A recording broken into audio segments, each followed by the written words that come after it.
Hello everyone, എല്ലാവർക്കും Mallu story ബോർഡിലേക്ക് സ്വാഗതം. മുഖവരയായി എന്തു പറഞ്ഞാലും അത് സ്പോയിലറായി പോകുന്ന രീതിയിലുള്ള ഒരു കഥയാണിത്. അതുകൊണ്ട് അധികം മുഖവരകളൊന്നുമില്ലാതെ നേരിട്ട് കഥയിലേക്ക് തന്നെ പോവാം. ട്വിസ്റ്റുകളുടെ ഒരു ചാകര തന്നെയാണ് ഈ സിനിമ. അതുകൊണ്ട് ഒരിക്കലും ഈ സിനിമ നിങ്ങളെ നിരാശപ്പെടുത്തില്ല എന്ന് എനിക്ക് ഉറപ്പുണ്ട്. അങ്ങനെ ഉറപ്പുള്ള സിനിമകൾ മാത്രമേ നമ്മൾ ഈ ചാനലിലൂടെ അവതരിപ്പിക്കുകയും ചെയ്യത്തുള്ളൂ. ഒരു മഴയുള്ള രാത്രി ഒരു പെൺകുട്ടി കുടയും ചൂടി മഴയത്തൂടെ വരികയാണ്. അവൾ നടന്ന് വീട്ടിലേക്ക് കയറുമ്പോൾ കറണ്ട് പോയതുകൊണ്ട് ഒരു പെൺകുട്ടി അവിടെ മെഴുകുതിരി കത്തിക്കുന്നുണ്ട്. അവളോട് അത് ശ്രദ്ധിച്ച് ചെയ്യാൻ പറയുമ്പോൾ ആ പെൺകുട്ടി തിരിഞ്ഞു പറയുന്നുണ്ട്, സാരമില്ല ചേച്ചി, ഞാൻ നോക്കി ചെയ്തോളാമെന്ന്. അത് അവളുടെ വീട് തന്നെയാണ്. അവിടുന്ന് അവൾ നടന്ന അടുക്കളയിലേക്കാണ് പോകുന്നത്. അവിടെ അമ്മ അവളെ കാത്തിരിപ്പുണ്ട്. ഒരു പ്ലേറ്റിൽ ദോശ. അവളോട് അത് ചേട്ടന് കൊണ്ട് കൊടുക്കാൻ വേണ്ടി പറയുന്നു. അവൾക്കത് ചെയ്യാൻ പറ്റില്ല എന്ന് അവൾ പറഞ്ഞെങ്കിലും അമ്മയുടെ നിർബന്ധം കൊണ്ട് ആ ഭക്ഷണവുമായി ചേട്ടന്റെ മുറിയിലേക്ക് അവൾ പോകുന്നു. അവിടെ ചേട്ടൻ കമ്പ്യൂട്ടറിൽ നോക്കിയിരിക്കുകയാണ്. അവര് തമ്മിൽ രാവിലെ എന്തോ വഴക്കുണ്ടാക്കിയെന്ന് തോന്നുന്നു. ആ പാത്രം ആ ഡെസ്കിൽ വെച്ചിട്ട് വേണമെങ്കിൽ കഴിച്ചോ എന്നും പറഞ്ഞിട്ട് അവൾ പുറത്തേക്ക് പോകുന്നു. അവൾ പുറത്തേക്ക് ഇറങ്ങിയ അപ്പോൾ തന്നെ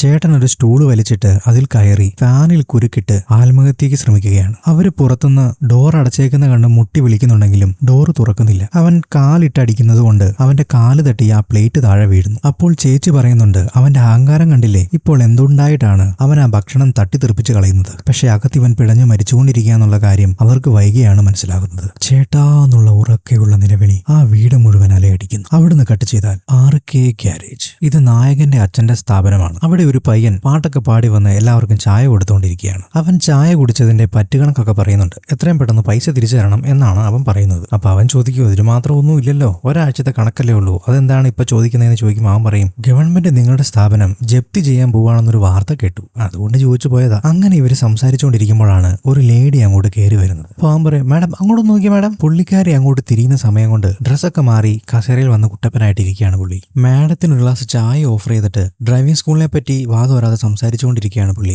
മറ്റ് ഡ്രൈവിംഗ് സ്കൂളുകൾ 1 മാസം കൊണ്ടും 2 മാസം കൊണ്ടാണ് പഠിപ്പിച്ച ആളെ ഇറക്കുന്നതെന്നും നമ്മളിവിടെ വെറും 15 ദിവസം കൊണ്ട് ഡ്രൈവിംഗ് പഠിപ്പിച്ച് ലൈസൻസ് എടുത്ത് കയ്യിൽ കൊടുക്കുമെന്നാണ് അവൻ പറയുന്നത്. അങ്ങനെ സംസാരിച്ചുകൊണ്ടിരിക്കുമ്പോൾ ഇവിടെ മാഡം പറയുന്നുണ്ട്, എനിക്ക് വളരെ സിമ്പിൾ ആയിട്ട് ഡ്രൈവിംഗ് പഠിപ്പിച്ചിരുന്ന ഒരാളെയാണ് ആവശ്യം. എന്റെ അച്ഛനെ പോലുള്ള ആൾക്കാരെ ആണെങ്കിൽ എനിക്ക് തീരെ താല്പര്യമില്ല. പഠിപ്പിച്ചുകൊണ്ടിരിക്കുന്നതിനിടയ്ക്ക് ഇങ്ങോട്ട് പോ, അങ്ങോട്ട് പോ, വലത്തേക്ക് പോ, ഇടത്തേക്ക് പോ എന്നിങ്ങനെ പറഞ്ഞുകൊണ്ടിരുന്ന നമ്മളെ ആകെ ഇറിറ്റേറ്റ് ചെയ്യും. അങ്ങനെയുള്ള ഒരാളാണ് എന്നെ പഠിപ്പിക്കുന്നതെങ്കിൽ എനിക്ക് താല്പര്യമില്ല എന്നാണ് പുള്ളിക്കാരി ആവശ്യപ്പെടുന്നത്. അവൻ ഈ പെണ്ണുമ്പുള്ള പറയുന്ന കേട്ട് ആകെ പേടിക്കുമെങ്കിലും അവൻ പറയും, മാഡം ഞങ്ങൾ വളരെ കൃത്യമായി തന്നെ പഠിപ്പിച്ചു തരും, പക്ഷെ ഫീസ് കുറച്ച് കൂടുതലാണ് എന്ന് പറഞ്ഞിട്ട് അഡ്വാൻസ് ആയിട്ട് കുറച്ച് പൈസയും അവരുടെ കയ്യിൽ നിന്ന് മേടിക്കും. അങ്ങനെ പൈസ കൊടുക്കാൻ നേരത്ത് ഒരു പുള്ളി പുറകിൽ നിന്ന് കയറി വന്നിട്ട് പറയും, നിങ്ങൾ ഈ ഗ്യാരേജ് പൂട്ടാൻ പോവാന്ന് പറഞ്ഞ കേട്ട സത്യമാണോ? ഈ ഡ്രൈവിംഗ് സ്കൂൾ അടച്ചു പൂട്ടുമെന്ന് പറയുന്നു, ഇതൊക്കെ ശരിയാണോ എന്ന് ചോദിക്കുമ്പോൾ മാഡം ആ പൈസ കൊടുക്കാനൊന്നും മടിക്കുന്നുണ്ട്. എന്നാലും അവൻ ആ പൈസ വാങ്ങിച്ച് കയ്യിൽ വെക്കുകയാണ്. എന്നിട്ട് അയാളുടെ അടുത്ത് ചെന്ന് അയാളെ കൺവിൻസ് ചെയ്യാൻ വേണ്ടി ശ്രമിക്കുമ്പോൾ അയാൾ പറയുന്നുണ്ട്, കുറച്ച് മര്യാദയൊക്കെ സംസാരിക്കണം, അവന്റെ നാക്ക് കുറച്ച് കൂടുതലാ, അവന്റെ നാക്ക് കാരണമാണ് ഈ പ്രശ്നങ്ങളെല്ലാം ഉണ്ടാകുന്നത്,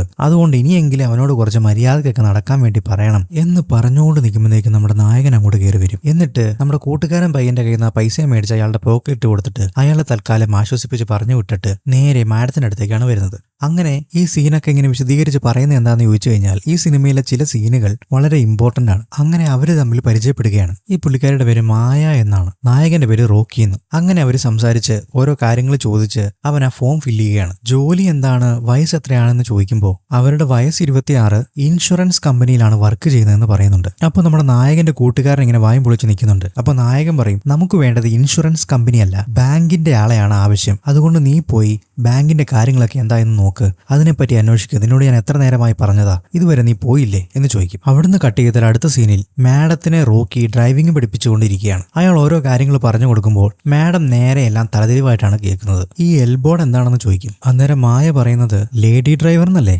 അതൊക്കെ എനിക്കറിയാം എന്ന് പറയും. അപ്പോൾ നായകൻ പറയും, അറിയാത്ത കാര്യങ്ങൾ അറിയാന്ന് പറഞ്ഞാൽ അറിയാവുന്ന കാര്യങ്ങളും അറിയാതെ ആകൂന്ന് പറയും. എന്തൊക്കെയായാലും റോക്കി കുറച്ച് കഷ്ടപ്പെട്ടിട്ടായാലും മായനെ ഡ്രൈവിംഗ് പഠിപ്പിക്കാൻ വേണ്ടി തീരുമാനിച്ചു. അങ്ങനെ അവർ പോകുന്ന വഴിയില് മായ ഓരോ കാര്യങ്ങളും റോക്കിയോട് ചോദിച്ച് മനസ്സിലാക്കുകയാണ്. അവൻ അതിന്റെ ഇടയ്ക്ക് ഒരു കോള് വരുന്നുണ്ട് കടയിൽ നിന്ന്. അവൻ ചോദിക്കും, നീ ഇതുവരെ ബാങ്കിൽ പോയില്ലേ, എത്ര നേരമായി എന്ന് അവനോട് ദേഷ്യപ്പെട്ട് കോള് കട്ട് ചെയ്യും. എന്താണ് നിങ്ങളുടെ വർക്ക്ഷോപ്പ് അടയ്ക്കാനുള്ള കാരണം? നിങ്ങൾ അവിടെ നന്നാക്കാൻ കൊണ്ടുവന്ന വണ്ടിയുടെയൊക്കെ പാർട്സ് അഴിച്ച് വേറെ മറിച്ച് വിറ്റ് കാണും, അതുകൊണ്ടായിരിക്കും അല്ലേ എന്ന് ചോദിക്കും. ചോദിക്കും. അപ്പോൾ അവൻ പറയും എന്നെ കണ്ടിട്ട് എന്താ കള്ളനായിട്ടാണോ നിങ്ങൾക്ക് തോന്നുന്നതെന്ന് ചോദിക്കും. അപ്പോൾ മായ വീണ്ടും പറയും നിങ്ങൾക്ക് എന്തോ സാമ്പത്തിക പ്രശ്നമുണ്ടല്ലോ, ബാങ്കിന്റെ കാര്യങ്ങളൊക്കെ പറയുന്നത് ഞാൻ കേട്ടല്ലോ, അതെന്താന്ന് ചോദിക്കും. അപ്പോൾ അവന്റെ സ്വന്തം കഥ അവൻ പറഞ്ഞു തുടങ്ങുകയാണ്. അതൊരു വലിയ കഥയാണ്, പക്ഷെ ആ വലിയ കഥ ഞാൻ ചുരുക്കി പറയാം. അവന്റെ മുത്തച്ഛൻ വേറൊരു നാട്ടിലെ പ്രമാണിയായിരുന്നു വർഷങ്ങൾക്ക് മുമ്പ്. പക്ഷെ അയാൾക്ക് എന്താ കുഴപ്പമെന്ന് ചോദിച്ചു കഴിഞ്ഞാൽ അയാളുടെ നാക്ക് അയാൾക്ക് വിനയാണ്. അയാളുടെ കൂട്ടുകാരന് കുട്ടിയുണ്ടായ ദിവസം ആ കുട്ടിയെ കാണാൻ വേണ്ടി ചെല്ലും. കൂട്ടുകാരൻ പറയും എന്നെ പോലെ തന്നെ ഇല്ലേടാന്ന് ചോദിക്കും. അപ്പോൾ നമ്മുടെ നായകന്റെ മുത്തച്ഛൻ പറയും കാര്യമൊക്കെ ശരിയാ, പക്ഷേ കുട്ടിക്ക് നിന്റെ ചായ ഇല്ലല്ലോ,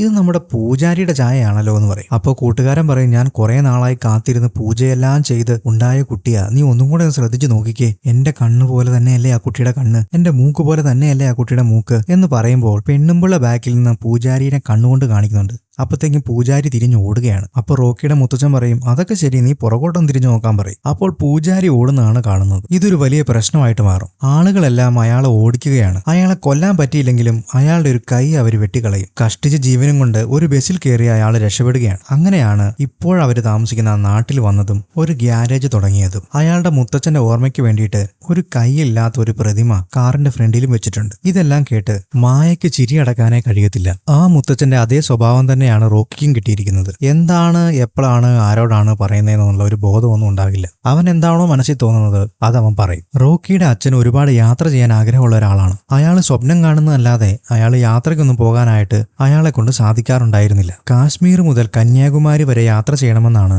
അയാളുടെ ആഗ്രഹം. അങ്ങനെ 30,000 രൂപയ്ക്ക് കന്യാകുമാരി മുതൽ കാശ്മീർ വരെ ഒരു പാക്കേജ് ഉണ്ടെന്നും പറഞ്ഞ് ഒരുത്തൻ വന്ന ഒരു 30,000 രൂപ അയാളുടെ കയ്യിൽ നിന്ന് വാങ്ങിച്ചുകൊണ്ട് പോകുന്നുണ്ട്. റോക്കിയുടെ അച്ഛനാണെങ്കിൽ യാത്ര പോകുന്നതൊക്കെ സ്വപ്നം കണ്ടുകൊണ്ട് നിൽക്കുമ്പോഴേക്കും അയാൾക്കൊരു കോള് വരുന്നുണ്ട്. കോളേജിൽ ഫീസ് അടച്ചിട്ടില്ല എന്ന് പറഞ്ഞു. അച്ഛൻ പറയും ഞാൻ എല്ലാ സെമസ്റ്ററിലെയും ഫീസ് അവന് കൊടുക്കുന്നതാണല്ലോ, ഇനി ഏത് സെമസ്റ്ററിലെ അടയ്ക്കാനുള്ളതെന്ന് ചോദിക്കും. അപ്പൊ കോളേജിൽ നിന്ന് അവർ പറയും എന്തായാലും ഒരാഴ്ച കൂടി സമയമുണ്ട്, അതിന്റെ ഉള്ളിൽ വന്ന് കോളേജിൽ അടയ്ക്കണം. അവിടുന്ന് കട്ട് ചെയ്താൽ കോളേജാണ് കാണിക്കുന്നത്. ഈ ചിരിച്ചുകൊണ്ട് കുണുങ്ങി കുണുങ്ങി നടന്നു വരുന്നതാണ് നമ്മുടെ നായിക. ഇപ്പോൾ കാണിക്കുന്നത് നായകന്റെ കോളേജ് ലൈഫാണ്. കോളേജിൽ പുതുതായി വന്ന പെൺകുട്ടികളെ റാഗ് ചെയ്യുകയാണ് സീനിയേഴ്സ്. റോക്കിയാണ് അതിൽ നിന്ന് അവളെ രക്ഷിക്കുന്നത്. അവളുടെ പേര് പ്രിയ എന്നാണ്, നമ്മൾ മുമ്പ് കണ്ട നായകി. റോക്കിയുടെ കൂട്ടുകാരന്റെ പെങ്ങളാണ്. അങ്ങനെ അവർ തമ്മിൽ പ്രണയത്തിലാവുകയാണ്. റോക്കിയുടെ ഫ്രണ്ട് രാജേഷ് നല്ലൊരു ക്രിക്കറ്റ് പ്ലെയർ ആണ്. എന്നാൽ അവന് മാച്ചിനിടാനുള്ള സ്പോർട്സ് വെയറും മറ്റ് സാധനങ്ങളൊന്നുമില്ല. അത് റോക്കിയുടെ അടുത്ത് പറഞ്ഞുകൊണ്ടിരിക്കുമ്പോൾ റോക്കി പറയും അതിനൊരു വഴിയുണ്ട്. അങ്ങനെ അവർ രണ്ടുപേരും ലൈബ്രറിയിലേക്ക് പോവുകയാണ്. അവിടുന്ന് വിലപിടിപ്പുള്ള പുസ്തകങ്ങളൊക്കെ അടിച്ചു മാറ്റി മറച്ചു വെക്കാനാണ് അവന്മാരുടെ പരിപാടി. അങ്ങനെ കുറെ പുസ്തകങ്ങളെല്ലാം വാരി ബാഗിന്റെ അകത്തിട്ട് അവർ പുറത്തേക്ക് ഇറങ്ങാൻ വേണ്ടി നോക്കുമ്പോൾ പ്രിൻസിപ്പൾ ആ വഴി വരും. അയാളെ ജസ്റ്റ് പാസ് ചെയ്ത് പോയി കഴിയുമ്പോഴത്തേക്കും നമ്മുടെ കൂട്ടുകാരന്റെ ബാഗിൽ നിന്ന് ആ പുസ്തകം എല്ലാം കൂടെ പൊട്ടി താഴെ വീഴും. സാറ് തിരിച്ചു വന്ന് പുസ്തകങ്ങളൊക്കെ എടുത്ത് നോക്കുമ്പോൾ അതിന്റെ അകത്തൊരു ക്വസ്റ്റ്യൻ പേപ്പർ. സാറ് ചോദിക്കും നിങ്ങൾ ക്വസ്റ്റ്യൻ പേപ്പർ അടിച്ചു മാറ്റാൻ നോക്കിയല്ലേ? അങ്ങനെ അവർ രണ്ടുപേരെയും കൂടെ ഓഫീസിലേക്ക് വിളിച്ചുകൊണ്ട് പോകാൻ നേരത്ത് പ്രിയ ഇതെല്ലാം കണ്ടുകൊണ്ട് നിൽപ്പുണ്ട്. അവള് ദേഷ്യപ്പെട്ട് അവിടുന്ന് പോകും. അവിടുന്ന് കട്ട് ചെയ്താൽ ഗ്യാരേജിൽ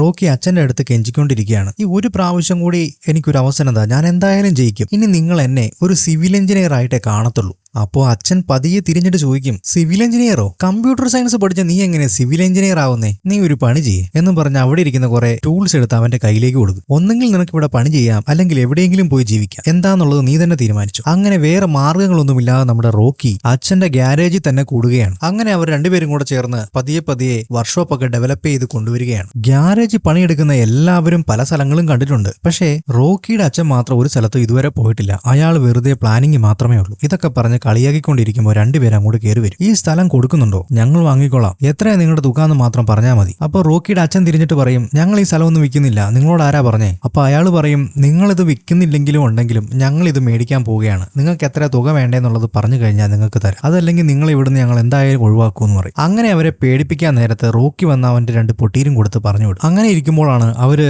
ഡ്രൈവിംഗ് സ്കൂള് പുതുതായി തുടങ്ങുന്നത്. 50% ഡിസ്കൗണ്ട് ഒക്കെ അടിച്ച് അവര് നോട്ടീസൊക്കെ പലയിടങ്ങളിലും പതിക്കും. അങ്ങനെ അവിടെ ഭയങ്കര തിരക്കാവും. അങ്ങനെ ഇരിക്കുന്ന സമയത്ത് വീണ്ടും ഗുണ്ടകൾ വരും. എന്നിട്ട് പറയും ഈ സ്ഥലം ഞങ്ങൾ വാങ്ങി, നിങ്ങളെല്ലാം വെളിയിൽ പോകാൻ പറയും. എന്നിട്ടൊരു ഡോക്യുമെന്റും കാണിക്കും. റോക്കിയുടെ അച്ഛൻ അത് വാങ്ങിച്ചു നോക്കിയിട്ട് പറയും ഇതെന്ത് ഡോക്യുമെന്റ്? ഇതെല്ലാം വ്യാജ രേഖകളാണ്, ഞാൻ ഇതിന്റെ ഒറിജിനൽ ഡോക്യുമെന്റ് കാണിക്കാം, നിങ്ങളുടെ തലയ്ക്ക് എന്തെങ്കിലും അസുഖം ഉണ്ടെങ്കിൽ നെല്ലിക്കാത്തളം വെക്കുന്നതായിരിക്കും നല്ലത് എന്നും പറഞ്ഞ് അച്ഛൻ സഹായിയും കൂട്ടി വീട്ടിലേക്ക് പോവുകയാണ്. ഈ സമയത്ത് നമ്മുടെ ശിങ്കടിയുടെ കൂട്ടുകാരൻ ചോദിക്കും അവരിനി ഒറിജിനൽ ആധാരമായിട്ട് വന്നു കഴിഞ്ഞാൽ നമ്മൾ എന്ത് ചെയ്യും? അപ്പൊ അയാൾ പറയും നീ ഒന്നും ചെയ്യണ്ട, നമ്മളത് വാങ്ങിച്ച് കീറിക്കളഞ്ഞു കഴിഞ്ഞാൽ പ്രശ്നം തീർന്നില്ലേ. ഇതെല്ലാം റോക്കി കേട്ടോണ്ടിരിക്കുകയായിരുന്നു. റോക്കി ഒരുത്തിനെ ഇടിച്ച് നിലത്തിട്ട് വന്നിട്ട് പറയും, നിങ്ങളെല്ലാം ഇവിടുന്ന് സ്ഥലം കാലിയാക്കിയില്ലെങ്കിൽ ഓരോരുത്തരുടെ എല്ല് ഞാൻ ഒടിക്കും. ഇതൊന്നും ഗുണ്ടകൾ കേൾക്കാൻ തയ്യാറല്ല. അവന്മാർ ഇടി മേടിക്കാൻ വേണ്ടി മാത്രമായിട്ട് വന്നതാണ്. അങ്ങനെ എല്ലാവരും ഇടി മേടിച്ച് അവസാനം എല്ലാം ജീവനും കൊണ്ട് അവിടെ ഓടും. അച്ഛൻ ഡോക്യുമെന്റുമായിട്ട് തിരിച്ചു വരുമ്പോൾ അവിടെ ആരെയും കാണാനില്ല. കൂട്ടുകാരൻ വന്നിട്ട് പറയും, നീ ആരുടെ മേത്ത കൈവച്ചെന്ന് നിനക്കറിയാമോ? ആരുടെ ആളുകളെ നീ ഇടിച്ചെന്ന് അറിയാമോ? റംഗി റെഡ്ഡി. അയാൾ ഒരു രാക്ഷസനാണ്. അയാൾ നിന്നെ വെറുതെ വിടുമെന്ന് നിനക്ക് തോന്നുന്നുണ്ടോ?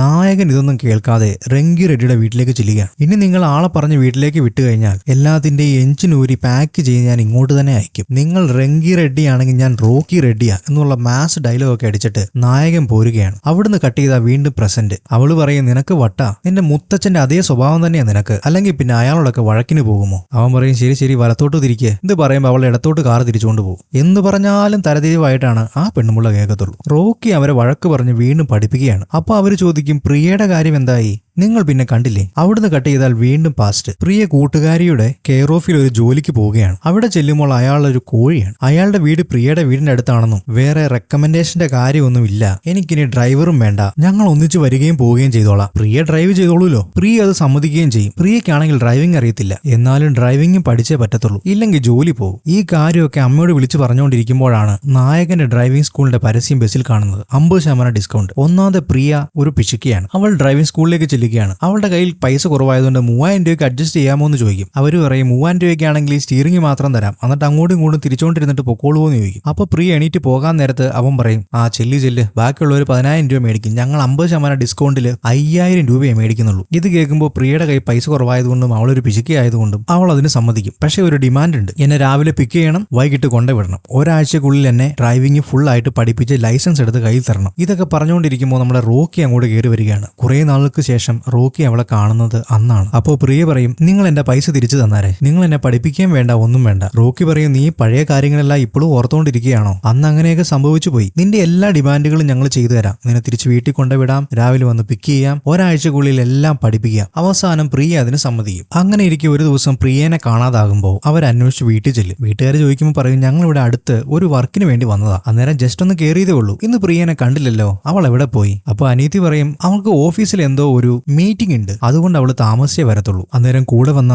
നായകന്റെ കൂട്ടുകാരൻ പ്രിയയുടെ പിശുക്കൊക്കെ പറഞ്ഞ് അവളെ കളിയാക്കിക്കൊണ്ടിരിക്കുകയാണ്. അപ്പത്തേക്ക് അനീതി ഒന്ന് പറയും, എന്റെ ചേച്ചി അത്ര പിശുക്കിയൊന്നും അല്ല, എന്റെ ചേച്ചി ഇങ്ങനെ അല്ലായിരുന്നു, എന്റെ ചേച്ചി മാത്രമല്ല ഞങ്ങൾ ആരും ഇങ്ങനെയൊന്നും അല്ലായിരുന്നു, 1 മാസം മുമ്പ് വരെ ഞങ്ങൾ വളരെ ഹാപ്പി ആയിട്ടാണ് കഴിഞ്ഞിരുന്നത്, പെട്ടെന്നാണ് എല്ലാം സംഭവിച്ചത്. അങ്ങനെ ഫ്ലാഷ് ബാക്കിൽ നിന്ന് വീണ്ടും ഒരു ഫ്ലാഷ് ബാക്ക്. അവരുടെ കുടുംബത്തിൽ നടന്ന കാര്യങ്ങളൊക്കെ പ്രിയയുടെ അനീതി അവരോട് പറയുകയാണ്. അവരങ്ങനെ ഹാപ്പി ആയിട്ട് സന്തോഷത്തോടെ 4 പേരും കൂടെ ഇരിക്കുമ്പോൾ അച്ഛൻ പെട്ടെന്ന് അറ്റാക്ക് വന്ന് മരിക്കും. അച്ഛന്റെ മരണശേഷം വീട്ടിലെ അവസ്ഥകളൊക്കെ വളരെ ദയനീയമാണ്. ഇതെല്ലാം ചേട്ടന്റെ അടുത്ത് പറയണമെന്ന് വിചാരിച്ച് ചെല്ലുമ്പോൾ ചേട്ടൻ എപ്പോഴും ഒരു കോള് വരുന്നുണ്ട്. ഒരു മാഡമാണ് വിളിക്കുന്നത്. അയാളോട് സംസാരിക്കാനേ സമയം കിട്ടത്തില്ല. പക്ഷെ ആ കുടുംബത്തിന്റെ അവസ്ഥ കണ്ട് മാറി നിൽക്കാൻ അവൾക്ക് കഴിയുമായിരുന്നില്ല. അവൾ ജോലിക്ക് പോകാൻ തുടങ്ങി. കിട്ടിയ ജോലികളെല്ലാം ചെയ്തു. അങ്ങനെ ഇരിക്കും ഒരു ദിവസം അലമാരിയിൽ നിന്ന് സ്വർണത്തിന്റെ ബോക്സ് ഒക്കെ തുറന്നു നോക്കിക്കഴിഞ്ഞാൽ അതിന്റെ അകത്ത് ആഭരണങ്ങളൊന്നുമില്ല, എല്ലാം മിസ്സായേക്കുന്നു. അവരവിടെ മുഴുവൻ തിരയും, എന്നാലും കണ്ടെത്താൻ കഴിയില്ല. അങ്ങനെ അവസാനം ചേട്ടൻ വന്നു കഴിയുമ്പോൾ ചേട്ടനോട് ചോദിക്കും, നീ സ്വർണം എടുത്തായിരുന്നോ? അപ്പൊ കുറച്ചു നേരം അവൻ മിണ്ടാതിരുന്നിട്ട് പറയും, ഞാൻ ഒരാഴ്ചക്കുള്ളിൽ തരാം. അപ്പൊ പ്രിയ ചോദിക്കും, നീ എന്തിനാ അത് എടുത്തത്? ചേട്ടൻ അന്നേരം ചൂടാകും, നീ അതൊക്കെ എന്നോട് ചോദിക്കാൻ ആരാ? ഈ സമയത്ത് ദേഷ്യം സഹിക്കാനാവാതെ പ്രിയ ചേട്ടന് നേരെ കൈയോങ്ങും. സ്വന്തം ഫാമിലിയുടെ അവസ്ഥ മനസ്സിലാക്കാത്ത നീ ഇനി കൂടുതൽ ഇവിടെ സംസാരിക്കണ്ടെന്ന് പറയും. ചേട്ടൻ കുറച്ചു നേരം നോക്കി നിന്നിട്ട് നിരാശപ്പെട്ട് അയാൾ ഇറങ്ങിപ്പോകും. കുറച്ചു ദിവസം കഴിഞ്ഞാണ് അയാൾ ആത്മഹത്യ ചെയ്യുന്നത്. നമ്മൾ ആദ്യം കണ്ടില്ലേ, അതാണ് ആ സംഭവം. നായകയുടെ വീട്ടിലാണ് നടന്നിരിക്കുന്നത്. ഇത് കേൾക്കുമ്പോഴത്തേക്കും നായകനും നായകന്റെ കൂട്ടുകാരനും ആകെ ഷോക്കാകും. ഈ സത്യങ്ങളെല്ലാം മനസ്സിലാക്കിയ നായകൻ അവളോട് കൂടുതൽ സ്നേഹം തോന്നും. കുറെ കഴിഞ്ഞിട്ടാണെങ്കിലും അവർ തമ്മിൽ വീണ്ടും ഇഷ്ടത്തിലാകും. അങ്ങനെ ഇരിക്കെ ഒരു ദിവസം നായകൻ കന്യാകുമാരി മുതൽ കാശ്മീർ വരെയുള്ള ഒരു പാക്കേജ് ടിക്കറ്റ് എടുത്ത് അച്ഛന്റെ കൈ കൊടുക്കും. എന്നിട്ട് പറയും, അച്ഛൻ എത്ര കാലം എങ്ങനെ സ്വപ്നം കണ്ടുകൊണ്ടിരിക്കുന്നത്, അച്ഛൻ പോയി അടിച്ചു പൊളിക്ക്, ഗ്യാരേജിന്റെ കാര്യമൊക്കെ ഞാൻ നോക്കിക്കൊള്ളാം എന്ന് പറയും. അച്ഛൻ ആ ടിക്കറ്റ് കാണുന്നതേ സന്തോഷമാകും. പക്ഷേ ആ ട്രിപ്പിന് പോകാൻ അയാൾക്ക് ഭാഗ്യമില്ലായിരുന്നു. അങ്ങനെ റോക്കിയുടെ അച്ഛൻ മരിക്കുകയാണ്. ഈ കാര്യമൊക്കെ റോക്കി മാഡത്തിനോട് പറയുന്നുണ്ട്. മാഡം അപ്പോൾ കെട്ടിപ്പിടിച്ചിട്ട് പറയും, റോക്കി ഒന്നുകൊണ്ടും വിഷമിക്കണ്ട, റോക്കിക്ക് ആരുമില്ലാന്ന് ദുഃഖിക്കുകയും വേണ്ട, ഞാനുണ്ട് റോക്കിക്ക് എന്ന് പറഞ്ഞ് അവനെ ആശ്വസിപ്പിക്കും. അവിടുന്ന് കട്ട് ചെയ്താൽ കുറെ ഉദ്യോഗസ്ഥർ വന്ന് റോക്കിനെയും റോക്കിയുടെ സഹായികളെയും അവിടെയുള്ള സ്റ്റാഫിനെയും എല്ലാം പുറത്താക്കുകയാണ്. നിങ്ങൾക്ക് കുറെ തവണയായി ഞങ്ങൾ നോട്ടീസ് അയക്കുന്നു, ഗവൺമെന്റിന്റെ സ്ഥലം കയ്യേറിയാണ് നിങ്ങൾ ഈ സ്ഥാപനം വെച്ചിരിക്കുന്നത്, അതുകൊണ്ട് എത്രയും പെട്ടെന്ന് ഇവിടുന്ന് ഒഴിവാകണമെന്ന് പറഞ്ഞ് ഗേറ്റ് അടച്ച് സീൽ ചെയ്യുകയാണ്. അവരെ തല്ലാൻ വേണ്ടി റോക്കി ഒരു ബാറ്റ് എടുത്ത് ഉയർത്തുമ്പോഴാണ് രംഗാ റെഡ്ഡി അങ്ങോട്ട് വരുന്നത്. അയാൾ പറയും, നിനക്കിനി ഒന്നും പറയാനില്ലല്ലോ, എന്തായാലും ഈ സ്ഥലം എനിക്ക് തന്നെ വേണം, പണം തന്നിട്ട് മേടിക്കാന്ന് വെച്ച് കഴിഞ്ഞാൽ നിങ്ങൾ പണവും മേടിക്കത്തില്ല, സ്ഥലവും കടവും തരത്തില്ല. അതുകൊണ്ട് എന്റെ രീതിയിൽ എനിക്ക് നോക്കിയല്ലേ പറ്റത്തുള്ളൂ. അതുകൊണ്ടാണ് ഗവൺമെന്റ് അപ്രൂവലോട് കൂടി നിങ്ങളെ ഇവിടുന്ന് പുറത്താക്കുന്നതെന്ന് പറയും. റോക്കി പറയും, സാറേ അങ്ങനെയൊന്നും ചെയ്യരുത്, എനിക്ക് വേറെ മാർഗമൊന്നുമില്ല, ഞാൻ അറിയാതെ അന്ന് അങ്ങനെ പറഞ്ഞു പോയതാ, ദയവ് ചെയ്ത് എന്നോട് ക്ഷമിക്കണം, എനിക്ക് ഈ പ്രോപ്പർട്ടി അല്ലാതെ വേറെ ഒന്നുമില്ല, ഇതെന്റെ അച്ഛന്റെ ഓർമ്മയാ, ദയവ് ചെയ്ത് ഇത് നശിപ്പിക്കരുത്, ഇതെനിക്ക് തിരികെ വേണമെന്ന് പറയും. രംഗാറെഡ്ഡി പറയും, ഞാനൊരു ഇടനിലക്കാരനാ, ഈ സ്ഥലം കൊടുത്തു കഴിഞ്ഞാൽ എനിക്ക് കമ്മീഷനായിട്ട് 25 ലക്ഷം കിട്ടും. റോക്കി പറയും, 25 ലക്ഷമല്ലേ സാർ, അത് ഞാൻ തരാം, ദയവായി നിങ്ങൾ ഇതിൽ നിന്ന് ഒഴിവാകണമെന്ന് പറയും. രംഗാറെഡ്ഡി പറയും, അങ്ങനെ ഞാൻ ഒഴിവായാൽ പിന്നെ അതിലെന്ത് എത്തിക്സാ ഉള്ളത്, ഞാൻ അയാൾക്ക് വാക്ക് കൊടുത്തതല്ലേ, അതുകൊണ്ട് അത് മാറ്റിയാൽ പിന്നെ എനിക്കൊരു വിലയില്ലാതാകും എന്നും പറഞ്ഞ് അയാൾ തിരിഞ്ഞു നടക്കുമ്പോൾ റോക്കി വിളിച്ചു പറയും, 50 ലക്ഷം തരാം സാർ എന്ന് പറയും. 10 ദിവസത്തിനുള്ളിൽ തന്നാ നിനക്ക്,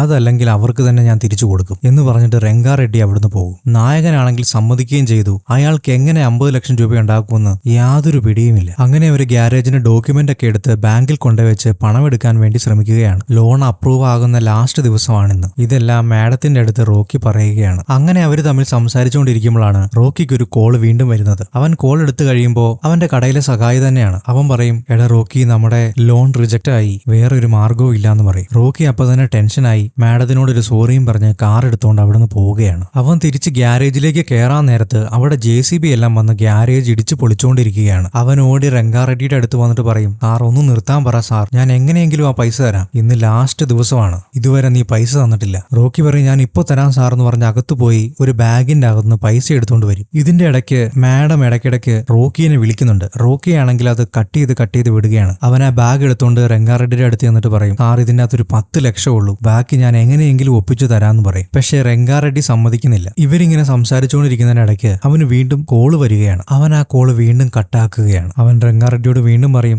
ദയവ് ചെയ്ത് എനിക്ക് കുറച്ച് സമയം കൂടെ തരണം, ഞാൻ കൂട്ടുകാരോടൊക്കെ ചോദിച്ചിട്ടുണ്ട് എന്ന് പറയുമ്പോൾ രംഗാറെഡ്ഡി പറയും, അതിനുള്ള സമയമെല്ലാം കഴിഞ്ഞു. അപ്പോഴേക്കും JCB കൊണ്ട് ഒരു സൈഡിൽ നിന്ന് അവര് പൊളിച്ചു തുടങ്ങിയിട്ടുണ്ടായിരുന്നു. ഗ്യാരേജിന്റെ ബോർഡൊക്കെ അവര് JCBക്ക് പൊളിച്ച് താഴത്തേക്ക് ഇടുകയാണ്. അങ്ങനെ അവൻ നിസ്സഹായനായിട്ട് നോക്കി നിൽക്കുമ്പോൾ വീണ്ടും അവന്റെ ഫോണിലേക്ക് കോള് വരികയാണ്. അവൻ കോൾ എടുത്തിട്ട്, നിങ്ങൾ എന്താണ് മാഡം എന്നെ ഇങ്ങനെ തുടരെ വിളിച്ച് ബുദ്ധിമുട്ടിക്കുന്നത് എന്ന് ചോദിച്ച് ദേഷ്യപ്പെടുകയാണ്. അപ്പോൾ അവള് ചോദിക്കും, ഈ രാമകൃഷ്ണൻ എന്നുള്ളത് നിങ്ങളുടെ അച്ഛന്റെ പേര് തന്നെയാണോ? അപ്പൊ അവൻ പറയും, അതെ. അപ്പൊ അവര് പറയും, എനിക്ക് കിട്ടിയ ക്ലയന്റ് ലിസ്റ്റിൽ നിന്റെ അച്ഛന്റെ പേരുണ്ട്, അതിൽ 2 കോടിയുടെ പോളിസിയാണ് ഉള്ളത്. ഇത് കേൾക്കുമ്പോൾ റോക്കിക്ക് സന്തോഷമാകും. റോക്കി ഓടിച്ചെന്ന് രംഗാറെഡ്ഡിയോട് പറയും, ഇൻഷുറൻസ് ഏജന്റ് ആണ് വിളിച്ചത്, എന്റെ അച്ഛന് 2 കോടിയുടെ ഇൻഷുറൻസ് പോളിസി ഉണ്ട്, എമൗണ്ട് കിട്ടിയാനുടനെ നിങ്ങളുടെ പൈസ ഞാൻ തരാം. പക്ഷേ രംഗാറെഡ്ഡി ഒന്നും വിശ്വസിക്കത്തില്ല. അവസാനം ആ ഫോൺ രംഗാറെഡ്ഡിയുടെ അടുത്ത് കൊടുക്കും. രംഗാറെഡ്ഡിയുടെ അടുത്ത് മാഡം ഈ കാര്യങ്ങളെല്ലാം വിശദമായിട്ട് പറയും. അയാൾക്ക് അത്ര വിശ്വാസമൊന്നും ആയിട്ടില്ല. എങ്കിലും പറയും, 10 ദിവസം കൂടെ ഞാൻ നിനക്ക് അവധി തരാം, അതിന്റെ ഉള്ളിൽ നീ എനിക്ക് പൈസ തന്നില്ലെങ്കിൽ ഞാൻ ഇങ്ങോട്ട് വരത്തില്ല,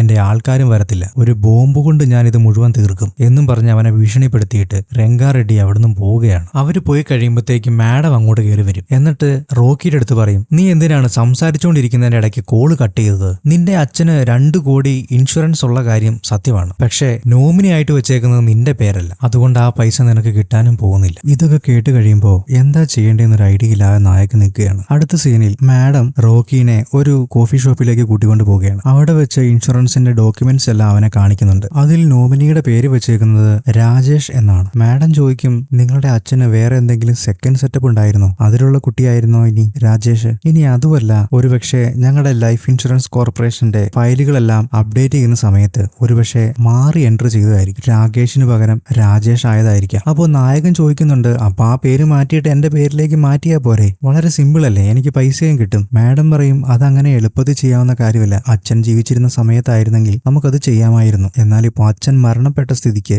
നമ്മളത് ചെയ്താൽ അതൊരു കുറ്റകൃത്യമായിട്ട് മാറും. അങ്ങനെ മാഡം വേറൊരാളെ കൊണ്ടുവരികയാണ്. അയാൾ പറയും, എനിക്കിതൊന്നും ചെയ്തു തരാൻ പറ്റത്തില്ല, ഇത് ഫ്രോഡ് വേലയാണ്, അത് തന്നെയല്ല ഇവനെ കണ്ടിട്ട് പൈസയ്ക്ക് വേണ്ടി അത്യാഗ്രഹം പിടിച്ച് നടക്കുന്ന ഒരുത്തനെ പോലെ എനിക്ക് തോന്നുന്നത് എന്ന് പറയും. അപ്പോൾ മാഡം പറയുന്നുണ്ട്, അങ്ങനെയൊന്നുമല്ല, റോക്കിക്ക് ഈ പൈസ ഇപ്പോൾ വളരെ അത്യാവശ്യമാണ്, അതുകൊണ്ടാണ് അവൻ ഇതിന്റെ പുറകെ നടക്കുന്നത്, അല്ലാതെ ഒന്നുമല്ല. നിങ്ങൾക്കാണെങ്കിൽ ആ ഡേറ്റാബേസിൽ ആക്സസ് ഉള്ളതല്ലേ, അതുകൊണ്ട് നിങ്ങൾ എങ്ങനെയെങ്കിലും ഇതൊന്ന് റെഡിയാക്കി കൊടുക്കണമെന്ന് മാഡം പറയും. ഇവർ രണ്ടുപേരും ഒരു സ്ഥാപനത്തിൽ തന്നെയാണ് വർക്ക് ചെയ്യുന്നത്. അയാൾ കുറെ ആലോചിച്ചിട്ട് പറയും, അങ്ങനെയാണെങ്കിൽ ഞാൻ ചെയ്തു തരാം, പക്ഷേ ഞാൻ മാത്രമല്ലല്ലോ, എന്റെ മേളിലും ആൾക്കാരുണ്ട്, അവര് പൈസ ചോദിക്കും. മാത്രമല്ല എനിക്ക് ഒറ്റയ്ക്ക് ഇത് ഹാൻഡിൽ ചെയ്യാനും പറ്റത്തില്ല, വേറൊരാളുടെ സഹായത്തോടു കൂടിയേ എനിക്ക് ആ ഡേറ്റാബേസിൽ ആക്സസ് ചെയ്യാൻ പറ്റത്തുള്ളൂ, പേര് മാറ്റാനും പറ്റത്തുള്ളൂ, അതുകൊണ്ട് അയാൾക്ക് പണം കൊടുക്കണം. എനിക്കൊന്നും തന്നില്ലെങ്കിലും കുഴപ്പമില്ല, അയാൾക്ക് കൊടുക്കണം. ഒരു 5 ലക്ഷം രൂപയെങ്കിലും കൊടുക്കേണ്ടി വരും. കഴിഞ്ഞൊരു തവണ ഇതുപോലൊരു പ്രശ്നം നേരിട്ടപ്പോൾ എന്റെ കൂട്ടുകാരനെ സഹായിക്കാൻ വേണ്ടി ഞാൻ ഡേറ്റാബേസിൽ ആക്സസ് ചെയ്ത് പേര് മാറ്റിയിരുന്നു. അതിന് പുള്ളി എന്റെ കയ്യിൽ നിന്ന് 5 ലക്ഷം രൂപയാണ് വാങ്ങിച്ചത്. ഇനിയിപ്പോ എത്ര പറയുമെന്ന് എനിക്ക് അറിയത്തില്ല,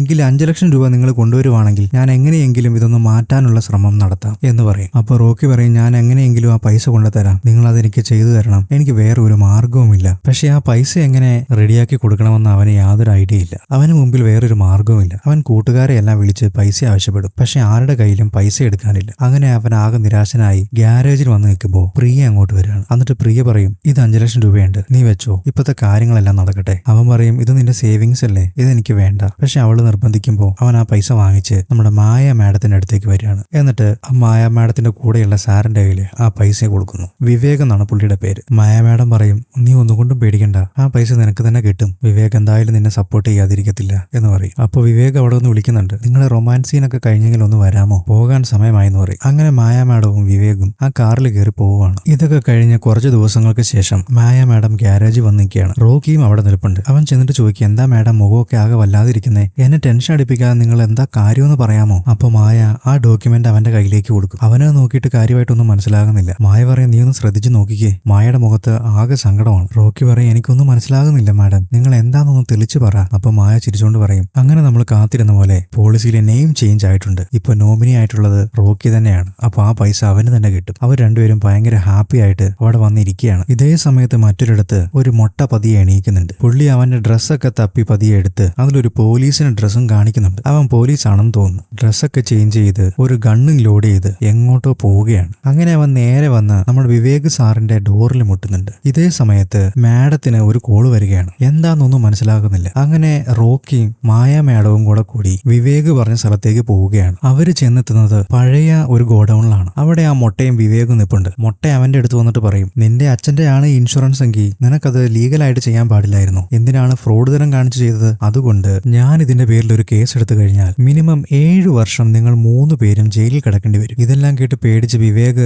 മൊട്ടയുടെ അടുത്ത് വന്ന് പറയുന്നുണ്ട്, സാർ എന്നെ വെറുതെ വിടണം, ഞാൻ ആ മായോടുള്ള ഇൻട്രസ്റ്റ് കൊണ്ട് ചെയ്തു പോയതാ, വേണമെങ്കിൽ ഇവനെ നിങ്ങൾ പിടിച്ച് ജയിലിലിട്ടോ, ഞങ്ങളെ രണ്ടുപേരെ എങ്ങനെയെങ്കിലും ഇതിൽ നിന്ന് ഒഴിവാക്കി തരണം എന്ന് മൊട്ടയോട് പറയുന്നുണ്ട്. മായ പക്ഷെ ഒന്നും മിണ്ടാ നിൽക്കാണ്. അവള് കുറച്ചേരം ആലോചിച്ച് നിന്നിട്ട് മൊട്ടയോട് ചോദിക്കും, നിങ്ങൾക്ക് എത്ര രൂപയാണ് വേണ്ടത്? അപ്പൊ വിവേക് ചോദിക്കും, നീ എന്തായി പറയുന്നത്, അയാൾ തോക്കും പിടിച്ചുകൊണ്ട് നിൽക്കുന്ന കണ്ടില്ലേ, നീ എന്തായി ചോദിക്കുന്നതെന്ന് ചോദിക്കുമ്പോൾ മായ പറയും, അയാൾ നേർമയുള്ളൊരു പോലീസുകാരനാണെങ്കിൽ ലീഗലായിട്ടല്ലേ മൂവ് ചെയ്യേണ്ടത്, നമ്മളെ എന്തിനാണ് ഈ ഗോഡൌണിൽ കൂട്ടിക്കൊണ്ട് വന്നേക്കുന്നത്? മൊട്ട പറയും, എന്റെ റൂള് സിമ്പിളാണ്, 20%, അതായത് 40 ലക്ഷം രൂപ കൊടുക്കുകയാണെങ്കിൽ ഈ പ്രശ്നത്തിൽ നിന്ന് അവർക്ക് ഊരി പോരാൻ പറ്റും. റോക്കി പറയും, ഞാൻ എങ്ങനെയെങ്കിലും അത് കൊണ്ടേ തരാം. അപ്പോഴത്തേക്കും മാഡം അങ്ങോട്ട് കയറി വന്നിട്ട് പറയും, നിനക്ക് എന്താ പറ്റിയത്, നീ ഇങ്ങനെ കയറി ഏറ്റു കഴിഞ്ഞാൽ എന്ത് ചെയ്യും? റോക്കി പറയും, വേറെ മാർഗ്ഗമൊന്നും ഇല്ലല്ലോ മാഡം, നമുക്ക് എങ്ങനെയെങ്കിലും അത് റെഡിയാക്കി കൊടുക്കാമെന്ന് പറയും. അപ്പൊ മായ മാഡം പറയും, എന്റെ സാലറിയിൽ ഒരു ലോൺ റെഡി ആയിട്ടുണ്ട്, 20 ലക്ഷം രൂപ ഞാൻ ഒരാഴ്ചക്കുള്ളിൽ തരാം, ബാക്കി 20 ലക്ഷം രൂപ എങ്ങനെ ഉണ്ടാക്കുമെന്ന് എനിക്കറിയത്തില്ല, അതുകൊണ്ട് ഞങ്ങൾക്ക് കുറച്ച് സമയം തരണം എന്ന് പറയും. ഇത് കേട്ടിട്ട് മൊട്ട, അത് കുഴപ്പമില്ല, നിങ്ങൾ ഒരാഴ്ചക്കുള്ളിൽ തന്നാൽ മതി എന്ന് പറയും. റോക്കി മാഡത്തിന്റെ അടുത്ത്,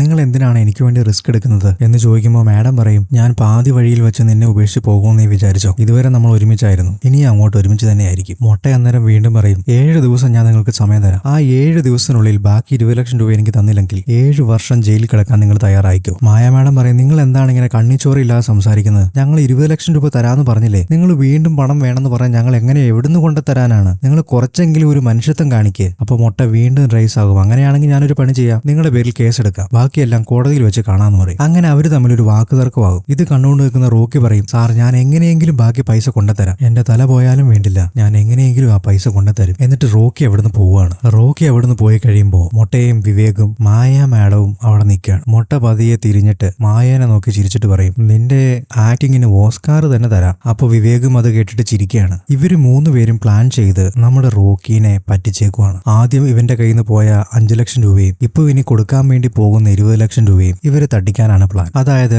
ആ ഇൻഷുറൻസ് തുക ശരിക്കും ഫേക്ക് ആണ്. ഇതൊന്നും അറിയാതെ ഗ്യാരേജ് പോകുമെന്ന ഭയത്തിൽ പൈസയ്ക്ക് വേണ്ടി നെട്ടോട്ട ഓടുകയാണ് റോക്കി. അതായത് 3 പേരടങ്ങുന്ന ഒരു ഫ്രോഡ് ഗ്രൂപ്പാണിത്. അവർക്ക് വരുന്ന ഇൻഫർമേഷൻ അനുസരിച്ച് ഏറ്റവും എളുപ്പത്തിൽ കബളിപ്പിക്കാൻ പറ്റിയ ആളാണ് റോക്കി എന്ന് അവർ മനസ്സിലാക്കുന്നു. അതിനുശേഷം അവനെ ഫോളോ ചെയ്യുകയാണ്. അവൻ എവിടെ പോയാലും ഇവരുണ്ട് കൂടെ. ഗ്യാരേജിൽ വരുന്ന ഓരോ പ്രശ്നങ്ങൾ മനസ്സിലാക്കി ആ സമയത്ത് മായ എന്ന പേരിൽ അവിടെ ഡ്രൈവിംഗ് പഠിക്കാൻ വേണ്ടി വരുന്നതാണ് അവൾ. കൂടാതെ അവിടെയുള്ള ഓരോ പ്രശ്നങ്ങളും അതാത് സമയത്ത് അവർ നോട്ട് ചെയ്തിട്ട് അതിനനുസരിച്ചാണ് ഇവർ ഓരോന്ന് മൂവ് ചെയ്യുന്നത്. രംഗാറെഡ്ഡി അവിടെ സ്ഥലം കയ്യേറാൻ വേണ്ടി വരുന്നുണ്ട് എന്നറിഞ്ഞിട്ട് അവരൊരു ഫേക്ക് ഇൻഷുറൻസ് ഡീറ്റെയിൽസ് ഉണ്ടാക്കുകയാണ്. അങ്ങനെ ആ സമയത്ത് തന്നെ അവന്റെ അടുത്ത് അത് വിളിച്ചു പറഞ്ഞിട്ട് ഇങ്ങനൊരു ഇൻഷുറൻസ് ഉള്ള കാര്യം അവനെ വിശ്വസിപ്പിക്കുകയാണ്. വിവേക് ചോദിക്കുകയാണ്, 5 ലക്ഷം അവൻ കൊടുത്തു, 20 ലക്ഷമൊക്കെ അവൻ താങ്ങുമോ? മായ പറയും, ഇത് അവന്റെ ആവശ്യമാണ്, അതുകൊണ്ട് അവൻ തീർച്ചയായിട്ടും ആ പൈസ തരും. അവൻ ആ പൈസ തരുന്നവരെ അവന്റെ എല്ലാ മൂമെന്റും നമ്മൾ വാച്ച് ചെയ്യണം. ചെയ്യണം, നമ്മുടെ ഒബ്സർവേഷനിലായിരിക്കണം അവൻ 24 മണിക്കൂറും. അങ്ങനെ അവർ 3 പേരും കൂടെ അങ്ങനെ അവന്റെ കയ്യിൽ നിന്ന് ആ പൈസ അടിച്ചു മാറ്റാനുള്ള പദ്ധതിയായിട്ട് അവന്റെ പുറകെ പോവുകയാണ്. നായകനാണ് എങ്ങനെ ആ പൈസ ഉണ്ടാകുമെന്ന് അറിയാതെ നെട്ടോട്ടം ഓടിക്കൊണ്ടിരിക്കുകയാണ്. ഇതിനിടയിൽ മൊട്ട 1-2 തവണ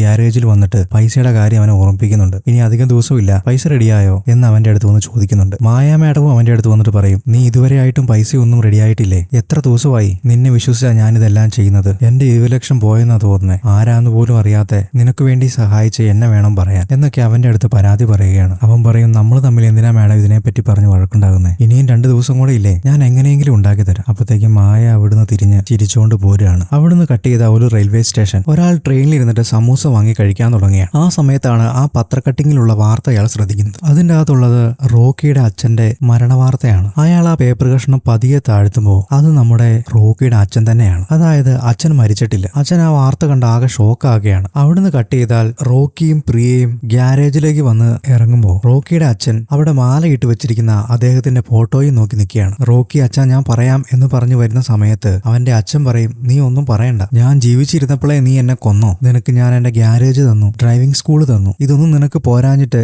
എന്റെ 2 കോടി രൂപയുടെ ഇൻഷുറൻസും നീ തട്ടിച്ചെടുക്കുകയാണോ? ഇതെല്ലാം ഞാൻ ജീവിച്ചിരിക്കുമ്പോഴേ തന്നെ നീ ചെയ്യുകയാണോ? നീ എന്താ ഇങ്ങനെ തുടങ്ങുന്നത്? നിന്റെ ആർത്തി ഇതുവരെ തീർന്നില്ലേ എന്ന് പറഞ്ഞ് റോക്കിനെ കുറ്റപ്പെടുത്തിക്കൊണ്ടിരിക്കുകയാണ്. റോക്കി അപ്പൊ പറയും, ഞാൻ തട്ടിപ്പ് കാണിച്ചു എന്ന് അച്ഛൻ പറയുന്നുണ്ടല്ലോ, ഞാൻ എന്ത് തട്ടിപ്പ് കാണിച്ചു എന്നാ പറയുന്നേ? അച്ഛൻ എനിക്ക് വേണ്ടി എന്തുണ്ടാക്കിയിട്ടെന്നാ പറയുന്നേ? ഈ പറയുന്ന കേട്ടാ തോന്നും എനിക്ക് എന്തൊക്കെയോ കുറെ ഉണ്ടാക്കിയിട്ടിട്ടുണ്ടെന്ന്. 2 കോടിയുടെ ഇൻഷുറൻസ് തുക തട്ടിച്ചു എന്ന് പറയാൻ അച്ഛൻ 2 കോടിയുടെ ഇൻഷുറൻസ് എടുത്താലല്ലേ എനിക്ക് പറ്റത്തുള്ളൂ? അച്ഛൻ അത് എടുത്തിട്ടില്ലല്ലോ, പിന്നെ എങ്ങനെ ആ പൈസ എനിക്ക് കിട്ടുന്നേ എന്ന് റോക്കി ചോദിക്കും. അങ്ങനെ റോക്കി അച്ഛനോട് നടന്ന കാര്യങ്ങളെല്ലാം പറയുകയാണ്. ഇത് ശരിക്കും നമ്മൾ ഇത്രയും നേരം കണ്ടത് മുഴുവൻ മായാ മാഡം ഉൾപ്പെടുന്ന തട്ടിപ്പ് ഗ്രൂപ്പിന് റോക്കി വെച്ചിരുന്ന ഒരു സ്കെച്ചാണിത്. റോക്കി പ്രിയനെ വർക്കിംഗ് സൈറ്റിൽ ഡ്രോപ്പ് ചെയ്യാൻ വേണ്ടി പോകുമ്പോൾ കാറിൽ കുറച്ച് ഫയൽസ് മറന്നു വെക്കും. അത് പ്രിയയ്ക്ക് എടുത്ത് കൊടുക്കാൻ തുടങ്ങുമ്പോഴാണ് അവൻ അത് ശ്രദ്ധിക്കുന്നത്. അതൊരു FIRന്റെ കോപ്പിയാണ്. അവൻ പ്രിയയുടെ അടുത്ത് കാര്യം നടക്കുമ്പോൾ പ്രിയ നടന്നതെല്ലാം പറയും. പ്രിയയുടെ ചേട്ടൻ മരിക്കാൻ കാരണം ഒരിക്കലും പ്രിയയല്ല. അവന്റെ അച്ഛന്റെ മരണശേഷം അവനൊരു കോള് വരികയാണ്. അവരുടെ അച്ഛന്റെ പേരിൽ ഒരു ഇൻഷുറൻസ് തുക ഉണ്ടെന്ന് പറഞ്ഞിട്ടാണ് ആ കോള് വരുന്നത്. അതായത് റോക്കിക്ക് സംഭവിച്ച പോലെ തന്നെ പ്രിയയുടെ ബ്രദറേയും അവർ ചീറ്റ് ചെയ്തിരിക്കുകയാണ്. ഇൻഷുറൻസ് തുക ഉണ്ടെന്ന് പറഞ്ഞ് അവർ ആദ്യം വന്നു, പിന്നീട് നോമിനിയുടെ പേര് മാറിപ്പോയി എന്ന് പറഞ്ഞ് അത് ചേഞ്ച് ചെയ്യാനായിട്ട് കുറച്ച് പൈസ വാങ്ങിച്ചു. അങ്ങനെ പ്രിയ മാഡത്തിന്റെയും കണ്ണാടിയുടെയും റോള് കഴിയുമ്പോഴത്തേക്കും മൊട്ടയുടെ റോളാകും. മൊട്ട വന്നിട്ട് പറയും, ഇല്ലീഗലായിട്ട് നോമിനിയുടെ പേര് മാറ്റിയ കാര്യം ഞാൻ അറിഞ്ഞു, അതൊരു കേസ് ആക്കാതിരിക്കണമെങ്കിൽ നിങ്ങൾ എനിക്കും പണം തരണമെന്ന് പറഞ്ഞ് അവന്റെ അടുത്ത് വീണ്ടും പണം ആവശ്യപ്പെടും. അങ്ങനെ ആ പൈസയെല്ലാം കൊടുക്കാൻ വേണ്ടിയിട്ടാണ് അവൻ അന്ന് വീട്ടിന്റെ ഉള്ളിൽ നിന്ന് ആഭരണങ്ങളെല്ലാം എടുത്ത് മറിച്ചു വിറ്റ് പൈസ കൊണ്ടുപോയി കൊടുക്കുന്നത്. അങ്ങനെ പണമെല്ലാം നഷ്ടപ്പെട്ട് കഴിഞ്ഞ് വീണ്ടും ഇൻഷുറൻസ് തുകയ്ക്ക് വേണ്ടിയിട്ട് മാഡത്തിനെ വിളിച്ചു കഴിയുമ്പോൾ അവള് പറയും, അത് വീണ്ടും പെൻഡിങ്ങിലാണ്, കുറച്ചും കൂടെ താമസം ഉണ്ടെന്ന് പറയും. അങ്ങനെ എപ്പോൾ വിളിച്ചു കഴിഞ്ഞാലും ഇവരിങ്ങനെ പറഞ്ഞ് അവനെ ഒഴിവാക്കിക്കൊണ്ടിരുന്നു. അവസാനം അവന് മനസ്സിലായി ഇതൊരു തട്ടിപ്പാണെന്ന്. അങ്ങനെ ഒരു ഡിപ്രഷനിൽ ഇരിക്കുമ്പോഴാണ് അവൻ ആത്മഹത്യ ചെയ്യുന്നത്. ഇത് നായകൻ അറിഞ്ഞതു മുതൽ അവരെ വേരോടെ പിഴുതെറിയാൻ വേണ്ടിയിട്ട് ഒരു സ്കെച്ച് പ്ലാൻ ചെയ്യുകയാണ്. പക്ഷെ ആരോ ഒരാൾ പുറത്തുനിന്ന് അവരെ സഹായിക്കുന്നുണ്ട്. അത് ആരാണെന്ന് എത്ര ശ്രമിച്ചിട്ടും ഇവർക്ക് കണ്ടെത്താൻ പറ്റുന്നില്ല. അങ്ങനെ ഗവൺമെന്റ് ഓഫീസുകളിൽ കയറിയിറങ്ങി റോക്കി അന്വേഷിക്കുമ്പോൾ അവിടെ ഫോട്ടോസ്റ്റാറ്റ് എടുത്തു കൊടുക്കുന്ന ഒരാളെ ശ്രദ്ധയിൽപ്പെടും. അയാൾ അവിടെ വരുന്ന മരണജനന സർട്ടിഫിക്കറ്റുകൾ ഫോട്ടോസ്റ്റാറ്റ് എടുത്ത് ആളുകൾക്ക് കൊടുക്കുന്ന ഒരാളാണ്. റോക്കി ശ്രദ്ധിച്ചു കഴിയുമ്പോൾ മനസ്സിലാകും ഇയാൾ തന്നെയാണ് അതിന്റെ കണ്ണി. അങ്ങനെ അയാളെ പിന്തുടർന്ന് പിടിച്ചു കഴിയുമ്പോൾ അയാൾ പറയും, എനിക്കൊന്നും അറിയത്തില്ല, ഞാൻ ഇവിടെ വരുന്ന മരണ സർട്ടിഫിക്കറ്റിന്റെ കോപ്പിയെല്ലാം ഒരു മെയിലിലേക്ക് അയച്ചു കൊടുക്കും. അത് കഴിഞ്ഞ് എന്താ സംഭവിക്കണമെന്നൊന്നും എനിക്കറിയത്തില്ല, എനിക്ക് അതിനൊരു തുകയും കിട്ടും, അത് മാത്രമേ എനിക്ക് അറിയത്തുള്ളൂ എന്ന് പറയും. അങ്ങനെ വന്നു കഴിയുമ്പോൾ അയാൾ വഴി റോക്കിയുടെ അച്ഛൻ മരിച്ചതായിട്ട് ഒരു സർട്ടിഫിക്കറ്റും കാര്യങ്ങളും ഉണ്ടാക്കി അയാളെ കൊണ്ട് ആ മെയിൽ ചെയ്യിക്കും. പത്രത്തിൽ അയാൾ മരിച്ചതായിട്ട് ഒരു വാർത്തയും കൊടുക്കും. അച്ഛനെ ഒരു ട്രിപ്പിന് വേണ്ടി പറഞ്ഞു വിടുകയും ചെയ്യും. അങ്ങനെ ഈ അച്ഛന്റെ സർട്ടിഫിക്കറ്റ് മായ മാഡത്തിന്റെയും ഗ്യാങ്ങിന്റെയും കയ്യിലെത്തി കഴിയുമ്പോൾ അവര് റോക്കിനെ ടാർഗറ്റ് ചെയ്യുകയാണ്, നമ്മൾ മുമ്പ് കണ്ടതുപോലെ. അങ്ങനെ ഗ്യാരേജ് വരുന്ന ഓരോരുത്തരെ അവൻ ഒബ്സർവ് ചെയ്യും. അങ്ങനെ ഇരിക്കുമ്പോഴാണ് മായ മാഡം വരുന്നത്. അവരെവിടെയാണ് വർക്ക് ചെയ്യുന്നതെന്ന് റോക്കി ചോദിക്കുമ്പോൾ ഇൻഷുറൻസ് കമ്പനിയിലാണ് വർക്ക് ചെയ്യുന്നതെന്ന് പറയും. അപ്പോഴേ റോക്കി ഉറപ്പിക്കും ഇത് തന്നെയാണ് നമ്മൾ ഉദ്ദേശിക്കുന്ന ആൾക്കാർ. പിന്നീട് അങ്ങോട്ട് രംഗാറെഡ്ഡി ഉൾപ്പെടെ സകല കഥകളും റോക്കിയുടെ സ്ക്രിപ്റ്റാണ്. ഇതെല്ലാം അച്ഛനോട് വിശദീകരിച്ച് പറഞ്ഞുകൊണ്ട് നിൽക്കുമ്പോൾ മായ മാഡം അങ്ങോട്ട് കയറി വരും. റോക്കി അച്ഛനെയും പ്രിയനെയും അവിടെ ഒളിപ്പിക്കും. മായ മാഡം പറയും, എത്ര ദിവസമായി? ഇനി ഒരു ദിവസവും കൂടെ ഉള്ളൂ, എവിടുന്നെങ്കിലും പൈസ സംഘടിപ്പിച്ചോ നീ? റോക്കി പറയും, ഇല്ല മാഡം, നീ എങ്ങനെയെങ്കിലും അത് റെഡിയാക്കണം. നിന്റെ കയ്യിൽ പൈസ എടുക്കാനില്ലെങ്കിൽ പലിശയ്ക്ക് തരുന്ന ആൾക്കാരുണ്ടല്ലോ, അവരുടെ അടുത്ത് പോയി മേടിക്കണം. അപ്പൊ റോക്കി പറയും, ഈ ഐഡിയ എനിക്ക് ഇതുവരെ തോന്നിയില്ല മാഡം, ഞാൻ ഉറപ്പായിട്ടും ഏതെങ്കിലും പലിശയ്ക്ക് കൊടുക്കുന്ന ആളുടെ കയ്യിൽ നിന്ന് ഞാൻ പൈസ വാങ്ങിച്ചു തരാം, മാഡം ധൈര്യമായിട്ട് പോകാൻ പറയും. അങ്ങനെ ആ പൈസയെല്ലാം കിട്ടുമെന്ന് പ്രതീക്ഷിച്ച് പാവം മായ മാഡം അവിടുന്ന് പോവുകയാണ്. മായ മാഡം പോയി കഴിഞ്ഞ് റോക്കി പ്രിയനെ വിളിച്ചിട്ട് പറയും, 1-2 ദിവസത്തേക്ക് നീ പുറത്തിറങ്ങണ്ട, നീ അവരുടെ കണ്ണിൽ വന്ന് പെടരുത് എന്ന് പറയും. അപ്പൊ അച്ഛൻ ചോദിക്കും, ഞാൻ എന്താണ് നിനക്ക് വേണ്ടി ചെയ്തു തരണ്ടേ എന്ന് ചോദിക്കുമ്പോൾ റോക്കി പറയും, അച്ഛൻ എനിക്ക് വേണ്ടി ഒന്നും ചെയ്തു തരണ്ട, കുറച്ച് ദിവസത്തേക്ക് പുറത്ത് വരാണ്ടിരുന്നാൽ മതി, നാളത്തെ ഒരു ദിവസമെങ്കിലും അച്ഛൻ മരിച്ചതായിട്ട് തന്നെ ഇരിക്കട്ടെ എന്ന് പറയും. മാഡവും ഗ്യാങ്ങും ഒരു കോഫി ഷോപ്പിൽ അവന് വേണ്ടി വെയിറ്റ് ചെയ്തുകൊണ്ടിരിക്കുകയാണ്. റോക്കി പണമെല്ലാം റെഡിയാക്കി ഒരു ബാഗിലാക്കി അങ്ങോട്ട് പോവുകയാണ്. പോലീസ് ആണെങ്കിൽ അവന്റെ പുറകെ തന്നെയുണ്ട്. എല്ലാം സെറ്റ് ചെയ്ത് വെച്ചിരിക്കുകയാണ്. അവൻ കൊണ്ടുപോയി പണം കൊടുക്കും, അവര് 3 പേരും വരും, പോലീസ് അവരെ പിടിക്കും. അതാണ് അവരുടെ പ്ലാൻ. പക്ഷെ നേരം വെളുത്ത ഉടനെ നമ്മുടെ അച്ഛൻ ഈ കാര്യങ്ങളെല്ലാം മറന്നുപോയെന്ന് തോന്നുന്നു. പുള്ളി രാവിലെ വന്ന് ഗ്യാരേജ് തുറന്ന് സാമ്പ്രാണിത്തിരിയൊക്കെ കത്തിച്ച് പ്രാർത്ഥനയൊക്കെ കഴിഞ്ഞ് നോക്കുമ്പോഴാണ് ഫോട്ടോയിൽ മാല ഇട്ട് വെച്ചിരിക്കുന്നത് വീണ്ടും കാണുന്നത്. ജീവിച്ചിരിക്കുന്ന ഒരാളുടെ ഫോട്ടോയാണോ മാല ഇട്ട് വെച്ചേക്കണേന്ന് പറഞ്ഞ പുള്ളി അതൊരു കോലുകൊണ്ട് കുത്തി ചാടിക്കാൻ നോക്കുമ്പോൾ അത് അയാളുടെ മേത്ത് തന്നെ വന്ന് വീഴും. നേരെ തിരിഞ്ഞു നോക്കുമ്പോൾ അവിടെ അടിച്ചുകളിക്കാരിയായിട്ടുള്ള ഒരു പെണ്ണുമ്പുള്ള വന്ന് അവിടെ അടിക്കാൻ തുടങ്ങുവാണ്. അന്നേരമാണ് ഇയാൾ നേരെ നിൽക്കുന്നത്. ആ പെണ്ണുമ്പുള്ള പ്രേതമാണെന്നും പറഞ്ഞു ഓടും. ഇത് നോക്കിക്കൊണ്ട് നിൽക്കുമ്പോഴാണ് പണ്ട് പൈസ കൊടുത്ത് പറ്റിച്ച ട്രാവൽ ഏജന്റ് വേറൊരാളുടെ കൂടെ വർത്താനം പറഞ്ഞു പോകുന്നത് കാണുന്നത്. നിക്കട അവിടെ നിന്നും പറഞ്ഞുകൊണ്ട് അച്ഛൻ അയാളുടെ പുറകെ ചെല്ലുകയാണ്. ഇയാളെ കാണുന്നവരെല്ലാം പ്രേതം എന്ന് വിളിച്ച് ഓടുവാണ്. അവിടുന്ന് കട്ട് ചെയ്ത കോഫി ഷോപ്പില് നമ്മുടെ മുട്ടയും വന്നെത്തിയിട്ടുണ്ട്. മുട്ട വന്ന ഉടനെ ബാഗിൽ നിന്നുള്ള പൈസ എടുത്ത് റോക്കി കൊടുക്കാൻ തുടങ്ങുമ്പോഴത്തേക്കും അച്ഛൻ മറ്റേയാളെ ഓടിച്ചോടിച്ച് ആ കോഫി ഷോപ്പ് വരെ എത്തും. അയാളുടെ കർണക്കുറ്റി നോക്കി ഓർണ പൊട്ടിക്കണ സമയത്താണ് മായ മാഡം തിരിഞ്ഞു നോക്കുന്നത്. അവള് തിരിഞ്ഞു നോക്കിക്കഴിഞ്ഞാൽ റോക്കിയുടെ അച്ഛൻ ജീവനോടെ നിൽക്കുന്നു. അവർക്ക് മനസ്സിലാകും ട്രാപ്പിലായെന്ന്. ഉടനെ റോക്കിയുടെ മുഖത്ത് എന്തോ സ്പ്രേയും അടിച്ചിട്ട് അവരാ പണവും എടുത്തുകൊണ്ട് ജീപ്പിൽ കയറി നേരെ പോവുകയാണ്. റോക്കി ദേഷ്യപ്പെട്ട് ഇറങ്ങി വന്നിട്ട് അച്ഛൻ എല്ലാം നശിപ്പിച്ചു എന്ന് പറഞ്ഞ് ഷൈക്കാൻഡും കൊടുത്ത് കാർ എടുത്തുകൊണ്ട് അവരെ പിന്തുടരുവാണ്. പുറകെ പോലീസും ഉണ്ട്. കുറച്ചു നേരത്തെ ചേസിങ്ങിനൊടുവില് റോക്കി കാറ് കൊണ്ടേ വട്ടവിട്ട് അവരെ ബ്ലോക്ക് ചെയ്യും. അപ്പോഴേക്കും പോലീസ് അവിടെ എത്തും. അങ്ങനെ അവരെ പോലീസ് അറസ്റ്റ് ചെയ്ത് കോടതിയിൽ ഹാജരാക്കി ശിക്ഷയും വിധിക്കുന്നതോടെ ആ സിനിമ തീരുകയാണ്. ഈ ചാനലിലെ 3ാമത്തെ മൂവിയാണ് ഇപ്പൊ ചെയ്യുന്നത്. അതുകൊണ്ട് അതിന്റേതായ പ്രശ്നങ്ങളൊക്കെ ഉണ്ട്. നിങ്ങൾ ദയവായി ക്ഷമിക്കുക. ഇനി അങ്ങോട്ടുള്ള എല്ലാ വീഡിയോകളിലും ഞാൻ എന്റെ എക്സ്പ്ലനേഷൻ വോയിസ് ഓവർ കുറച്ചും കൂടെ മെച്ചപ്പെടുത്തുന്നതായിരിക്കും. നിങ്ങൾ സപ്പോർട്ട് ചെയ്യുക. അത് മാത്രമല്ല, ഇതുപോലുള്ള തട്ടിപ്പുകളിലൊന്നും പോയി വീഴാതിരിക്കുക. ഒരു കാര്യം മാത്രം ഓർക്കുക, നമുക്ക് 1 രൂപ പോലും ആരും ചുമ്മാ തരത്തില്ല. അതിന്റെ പിന്നിൽ എന്തെങ്കിലും തട്ടിപ്പുണ്ടാകും. ശരി, എന്നാൽ നമുക്ക് പുതിയൊരു വീഡിയോയുമായി വീണ്ടും കണ്ടുമുട്ടാം.